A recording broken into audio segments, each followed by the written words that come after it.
নরেন্দ্র মোদীর অনুপস্থিতিতে বিজেপির হাল ধরবেন কে তা নিয়ে রাজনৈতিক মহলে তিনটি প্রধান দিক উঠে আসছে। সম্প্রতি মোদীর পরিবর্তিত নির্বাচনে অংশগ্রহণের সম্ভাবনা নিয়ে এক প্রতিবেদন প্রকাশ করেছে বার্তা সংস্থা রয়টার্স। প্রতিবেদনে ৭৫ বছর বয়স হওয়ায় চতুর্থ মেয়াদে মোদীর প্রধানমন্ত্রী হওয়ার সম্ভাবনা খুবই কম বলে উল্লেখ করা হয়েছে। এমন সম্ভাবনায় প্রশ্ন উঠেছে মোদীর পরবর্তী উত্তরসূরি কে হবেন।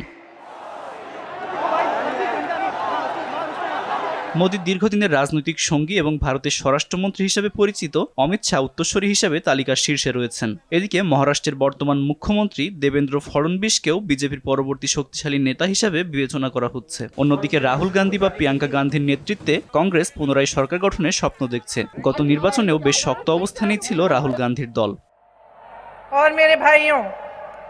মোদীর বিদায়ে ভারতের সামনে বেশ কিছু চ্যালেঞ্জও আসতে পারে বলে মনে করা হচ্ছে প্রতিবেদনে। একক সংখ্যাগরিষ্ঠতা কমে আসায় পরবর্তী সরকারগুলো জোটবদ্ধ হতে পারে, যেখানে মোদীর মতো একক কঠোর সিদ্ধান্ত নেওয়া কঠিন হয়ে পড়বে।